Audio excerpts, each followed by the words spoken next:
নাজাত পাওয়ার একটা লাইন। মসজিদের পাশে কবর চায় মানুষ যেন আজান শুনতে পায়, বর্জক সুন্দর বানানোর লাইন। আর যারা বর্জক বিশ্বাস করে না, তারা বলে যে কবর দেওয়ার দরকার নাই। মরার পরে নাস্তিকরা কয় আমার লাশ ছাত্রদেরকে কাটা ছিঁড়ার জন্য অক্ষ করে থুয়ে গেলাম। আমাদের দেশের নাম নেব না আমি, এক নাস্তিক, সে বর্জকে যাবে না, সে তার লাশকে মেডিকেলের ছাত্রদেরকে কাটার জন্য শিখার জন্য দিয়ে গেছে। বর্জকে যাইব না। আসলে বর্জকে যাওয়ার সাহসও ওর নাই। সারা জনম আকাম করছে, বর্জকে যাওয়ার সাথে সাথে যে ওরে পিটনি দেওয়া হবে ও নিজেও জানে। বাঁচার জন্য শেষ বেলায় কয় যে বর্জকে ঢুকানোর দরকার নাই, মেডিকেলের ছাত্রদেরকে দিয়ে দিও। আমার কাছে আমার এক মহল্লার এক মুরব্বী বলে, নাতি, আমি নানা নানা বলে ডাকতাম, মারা গেছেন, জান্নাত দান করেন আল্লাহ। উনি আমাকে বলতেন, একদিন আমার বলতেছে, নাতি আমার কবরের জায়গাটা একটু দেখাই তোমার। নিজের বাড়ির পাশে এক জায়গায় কবরের জায়গা দেখায় বলে এটা আমার বর্জক। এইখানে নিজের জায়গায় ঘুমাইতে চাই, পরের জায়গায় ঘুমাইতে ভালো লাগে না, অক্ষ গুরুস্থানে শুবে না। আর ওই কবরে তো ওই কালো মিয়ার কবর আছে, চান্দু মিয়ার কবর আছে, হেন আমি খন্দকার একজন সম্ভ্রান্ত মানুষ, আমার কবরে থাকবে, আমারটা এ নেই, একটু দোয়া করে দাও জায়গাটা যেন ভালো হয়। আমি বললাম, না না, আল্লাহ যদি কপালে এই মাটি না রাখে মৌত এখানে হবে না। অনেকের মৃত্যু হয়, লাশ খুঁজে পাওয়া যায় না। আর বুঝলাম আপনার মরণ এখানে হলো ঘরে, আর এখানে দাফন হইলেন। একটা সময় যখন জায়গা সম্পদের সংকট হবে, ওই সময় জমিনের দাম বাইরে যাব। যদি তখন আপনার কবরের অস্তিত্ব না রাখে, তাহলে তো আপনার কবর অস্তিত্বহীন হয়ে গেল। রসিকতা করে বললাম, ঘটনা চক্রে আপনার নাতির ঘরের ফুতি, ফুতির ঘরের ফুতি যদি কবর শুদ্ধা ফাউন্ডেশন দিয়ে বাড়ি করে, আর যদি পায়খানার ট্যাঙ্কিতে এখানে করে, তাহলে কি হইব? এর চেয়ে তো অক্ষগ্রস্থানে যাওয়া ভালো, মা বাবার সাথে শুয়ে পড়েন। আপনার মা বাবার অথবা এলাকার ময় মুরব্বীর কবর যেখানে আছে, তাদের কারোর কবরের পাশে শুয়ে পড়েন গুরুস্থানে। কোন নেককারের কবরের বাতাস আপনার কবরে ঢুকতে পারে। আমি রংপুর মিঠাপুকুর এলাকায় গেছি বয়ান করার জন্য। মিঠাপুকুর এলাকায় বয়ান করতে যায় দেখি ওই এলাকায় কোনো গুরুস্থান নাই, একটা কবরস্থান নাই, সবার বাড়ি বাড়ি কবরস্থান। কারোর কবরের পাশে গরু বেঁধে থুইছে, গরুতে পায়খানা পেশাব করতেছে, এগুলো কবরের উপরে যাইতেছে। কারোর কবরের পাশে বসে লুডো খেলতেছে, গ্রামের মানুষ লুডো খেলতেছে, আর কারোর কবরের পাশে তাস খেলা হইতেছে। আমি ওখানে যা বললাম, মিঠাপুকুর এলাকায়, মিঠাপুকুরের ভিতরে ওই স্টেশনে নাইমা যদি জিজ্ঞাসা করা হয় যে তোমাদের এখানে যে কবরস্থান হয়েছে, আর আইবি সাহেব যে কবরস্থানটা করছে এনে কালেকশন করে, সেটা কোনটা, তো দেখাই দিব। তা আমি বললাম যে দেখো, এই যে কবরের পারে বসে তাস খেলতেছে, কবরের পারে লুডো খেলা হচ্ছে, কবরের পারে গরু বেঁধে রেখেছে, অথবা কবরের দেয়ালের উপরে বসে বিড়ি খাচ্ছে। এই বিড়ির দুয়ার ধাক্কা যদি কবরে যায়, তাহলে কি দশা আছে? অথচ কারোর কবরে দাঁড়ায় যদি কেউ ইসালে সওয়াব করে, দোয়া করে, হাদিসে আছে নেককারদের দুয়ার বরকতে কবরের আযাব মাফ হয়ে যায়। কবরের পাট দিয়ে যদি আলেম তলবে ইলম হেঁটে যায়, মাটির নিচের কবরের আযাব বন্ধ হয়ে যায়। এ কারণে আমাদের বুজুর্গরা বলতেন, আমাদের বর্জক, আমাদের কবরটা এমন জায়গায় দিও কোন কোন বুজুর্গ বলতেন তাদের সন্তানকে, আমার কবরটা এমন জায়গায় দিও যেন আমার কবরে শুয়ে শুয়ে আমি তলবে ইলমদের জুতার আওয়াজ পাই। মাদ্রাসার ছাত্ররা যে পথ দিয়ে হাঁটে তাদের জুতার আওয়াজ যেন আমি বর্জকে পাই। সাহাবীরাও কবরের চিন্তা করছে। এক সাহাবী তো নিজের পরিবারের লোকদেরকে ডাকছে, ডেকে বলে যে তোমরা আমার কবরের ভেতরে নবীর এই লাঠিটা দিয়ে দিও, কারণ নবীর হাতের লাঠি যদি আমার কবরের বাস হিসেবে থাকে তাহলে এই কবরের ভেতরে ফিরিস্তারা আযাব ভোগাবে। বরজখের চিন্তা, আল্লাহকুমুত তাকাসুরু হাত্তা যুরতুমুল মাকাবির কাল্লা সাউফা তা'লামুন সুম্মা কাল্লা সাউফা তা'লামুন। বরজখ আছে, ভয়ঙ্কর বরজখ। এক সাহাবী তো নবীর লাঠি কবরে লয়ে গেছে। বাবু সালাতি তালিবি ওয়াল মাতলুব।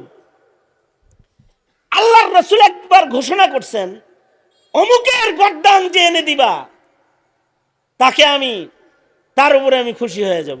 কারণ কি?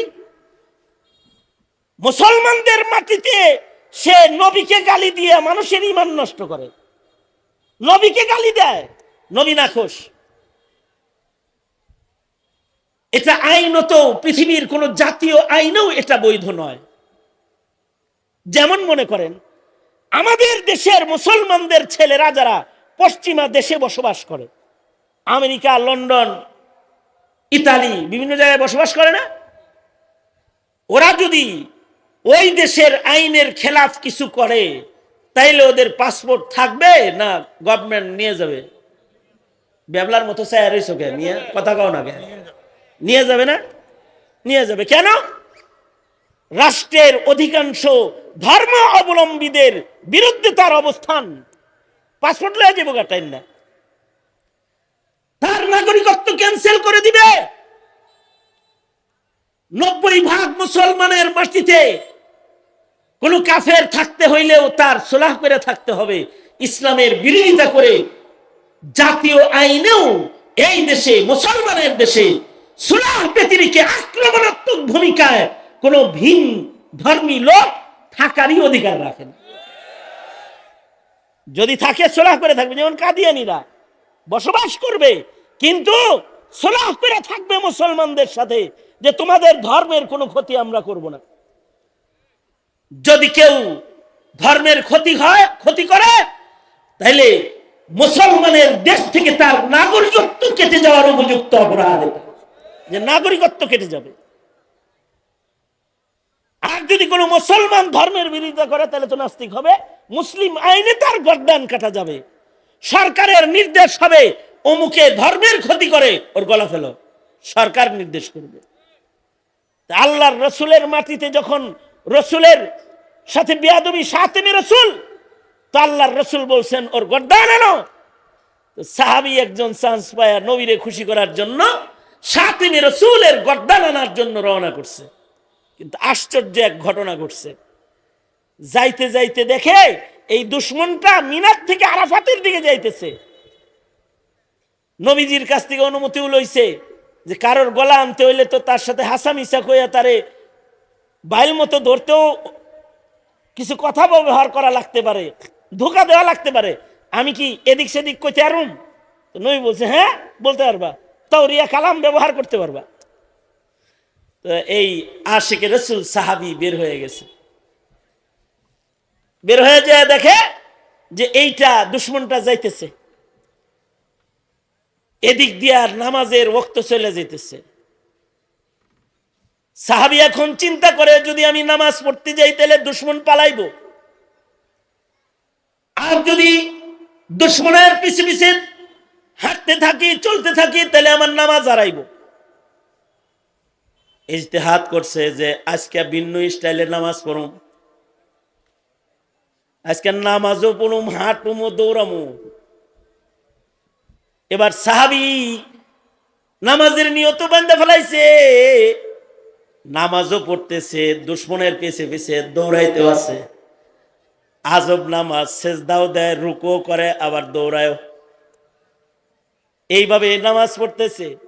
মুহাদ্দিসিনরা এর উপরে আলাদা তরজমাতুল বাব কায়েম করছে যে আজব নামাজ পড়তেছে, হাতে দৌড়ায়, তার আসল উদ্দেশ্য যেন ফৌত না হয়ে যায়, আবার যেন তার ফরজ নামাজও ছুটে না যায়।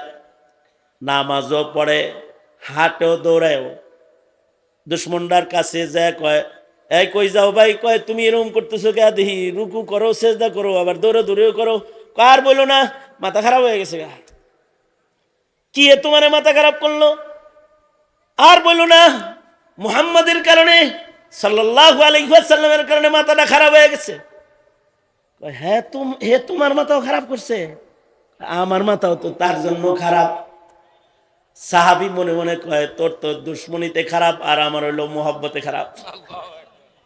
তুই নবীর দুশ্মন হিসেবে তোর মাথা খারাপ, আর আমি নবীর আশিক, এজন্য আমার মাথা খারাপ। মনে মনে নিয়ত করছে, আরে তোরেও যে খারাপ করছে, আমারও মাথা হে খারাপ করছে। এই দিক দিয়ে তোর সাথে আমার সাথে মিল হয়ে গেছে, আয় হাত মিলাই। দুইজনে হাত মিলাই দোস্তি হয়ে গেছে। এবার কয়, তোর তরবারিটা তো খুব সুন্দর রে, এই হিন্দি তরবারি কই পাইলি? দেখি দেখি। দোস্তি যখন হয়ে গেছে, তো তরবারি হাতে দিছে দেখার লেগা। হিন্দি তরবারি হাতায়া দেখার বাহানা কইরা গর্দানটা কাটটা ফেলাই দিছে। গর্দানটা তরবারির আগায় লইয়া আল্লাহর রাসূলের সামনে হাজির হয়ে বলে, ওগো আল্লাহর নবী, ইসলামের দুশ্মনের গর্দান কেটে নিয়ে এসেছি। কারণ সরকারি নির্দেশ যে গলা কাটো। যেমন আল্লাহর রাসূল সাল্লাল্লাহু আলাইহি সাল্লাম মদিনায় তাইবায় ঘোষণা দিয়েছেন, অমুকরে যদি কাবা ঘরের ভিতরে পাও, তাও তার গর্দান কেটে নিয়ে আসবা। সাহাবী যায় দেখে মুলতাজমে দাঁড়ায় রয়েছে, হেনতেই গলা কেটে লয়ে আইছে। এই জমানা হইলে বলতো মসজিদে হারামে মুলতাজমে যেহেতু মারা গেছে শহীদ রহমাতুল্লাহ আলাই, কারণ এখন তো ভালো জায়গায় মরলেই কয় শহীদ। মুলতাজমে গলা কাটা যাইতেছে, কাবার গিলাপ দুইরা দোয়া করতেছে, ওই সময় গর্দান কাটছে। কারণ সরকারি নির্দেশে কাটছে, আল্লাহর রাসূলের সরকারি নোটিশ জারি হয়েছে। গর্দান কাইটা লয়ে আইছে, আল্লাহর রাসূলের সামনে সরওয়ারে দু আলম নবীর সামনে পেশ করেছে। মুসলিম সরকার নাস্তিক হত্যা করার পুরস্কার ঘোষণা করতেছে। এখন তো মুসলমানের সরকার নাস্তিকরে পুরস্কার দেয়, নাস্তিকদের বিরুদ্ধে যারা কথা কয় তাদের জেলখানায় ভরে দেয়। কিন্তু ইসলামের সরকার সরওয়ারে দু আলম নবী পুরস্কার দিতেছে যে তুমি আমাকে আজকে খুশি করে ফেলেছো, তুমি যা চাও তাই তোমাকে দেব। হে চিন্তা করতেছি, নবী যা চাই তাই দিবার চায়। তার নজর পড়ছে আল্লাহর রাসূলের হাতের ভিতরে। সে বলে, ও আল্লাহর নবী, আপনার ওই লাঠিটা আমি চাই, এই লাঠিটা আমারে দেন। রাসূল বলে, তুমি লাঠি দিয়ে কি করবে? সাহাবী বলে, সরকার গো, কবর হাসরে হিসাব দিয়া নাজাত পাওয়ার মতো সাহস আমার নাই। আপনার এই হাতের লাঠিটা লইয়া আমি হাসরে দাঁড়াবো।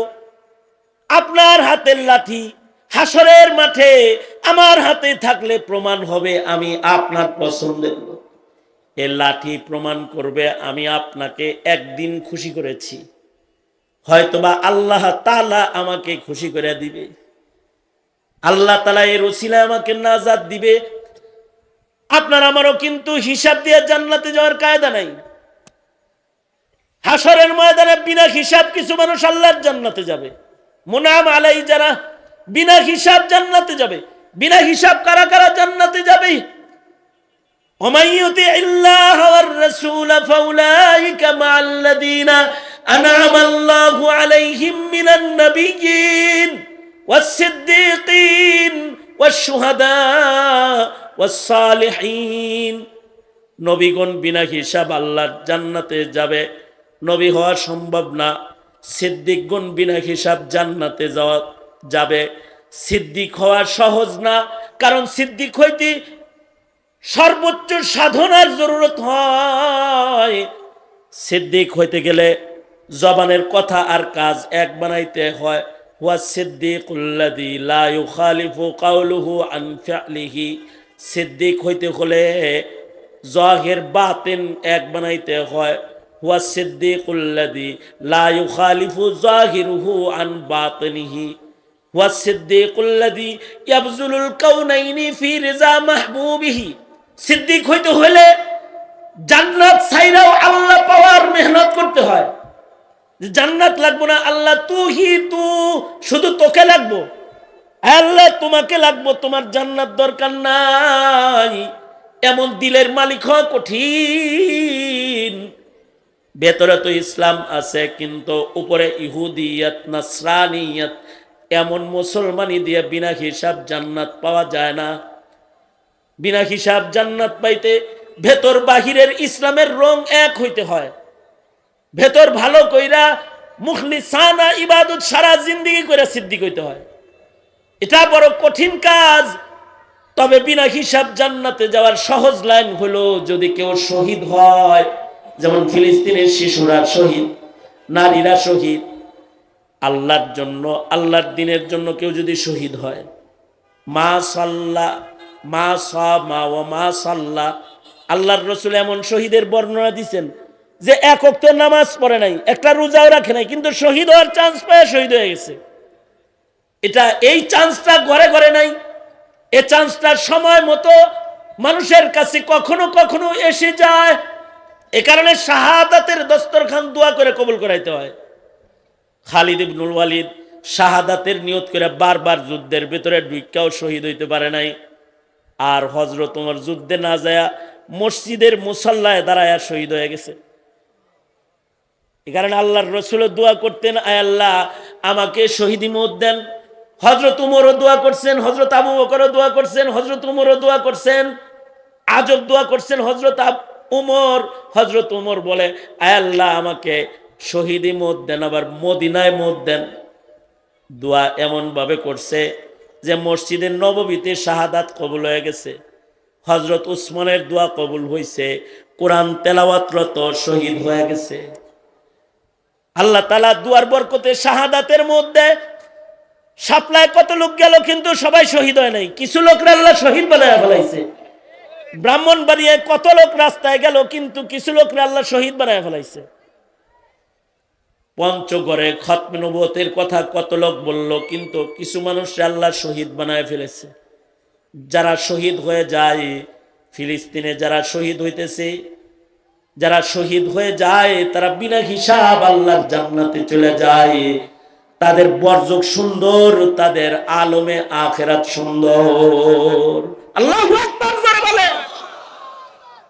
এ কারণে শহীদ হওয়ার নিয়ত রাখা।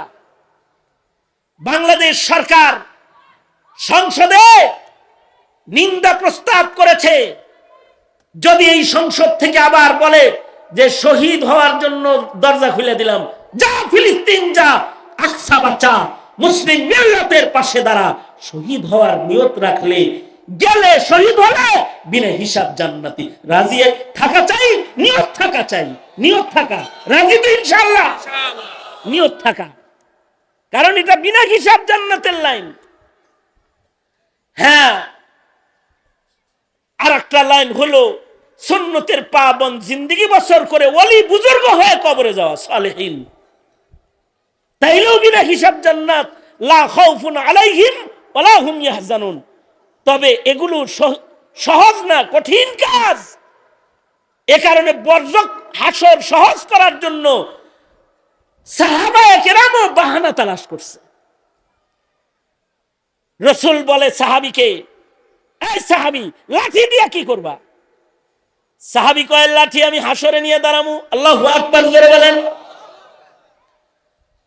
আল্লাহর রাসূল তাকে লাঠি হাদিয়া দিয়ে দিলেন। এই লাঠি নিয়ে বাড়িতে যা লাঠিটাকে মকমলের কাপড় দিয়ে পেঁচাইছে, আতর গোলাপ দিয়ে সুন্দর করে মুচ্ছা চকচকা বানায়া নিজের ফ্যামিলির লোকদেরকে ডেকে বলে, মরে গেলে মানুষের কবরে বাস বিছানো হয়, আমার কবরে এই লাঠিটা দিবা, কারণ এটা আমার নবীর হাতের লাঠি। এই লাঠি কবরের আযাব থেকে আমাকে রক্ষা করবে। বাদশাহ হারুনুর রশিদের মতো মানুষ সে সদকা করে তারপরে কয় এই সদকার এই কাগজের স্লিপটা আমার কবরে দিবা, কারণ এই কাগজটা প্রমাণ করবে আমি সদকাকারী, কবরের আযাব থেকে বাঁচবো। হিলা হিলা বাহানা, রহমতে হক বাহানা মি জুয়াদ। কেউ কেউ আলেমের কবরের পাশে শুইতে চায় বরজখের আযাব থেকে বাঁচতে। কেউ আল্লাহর আদালতে দাঁড়াবার সময় আলেমের সাথে দাঁড়াইতে চায়। এই কারণে কেউ কেউ আলেমদেরকে মোহব্বত করে হাসর সুন্দর করতে, আখিরাত সুন্দর করতে। কারণ আলমার উমা মান আহাব্বা। কিন্তু কমবখ্ত ওই কমিনা মুসলমান যার জন্ম হয় মুসলমানের দেশে, মুসলমানের ঘরে, কিন্তু মোহাব্বত রাখে নাস্তিকের লগে, মুরতাদের লগে, আর দুশ্মনী রাখে আলেমের লগে, দুশ্মনী রাখে নায়েবের নবীর লগে।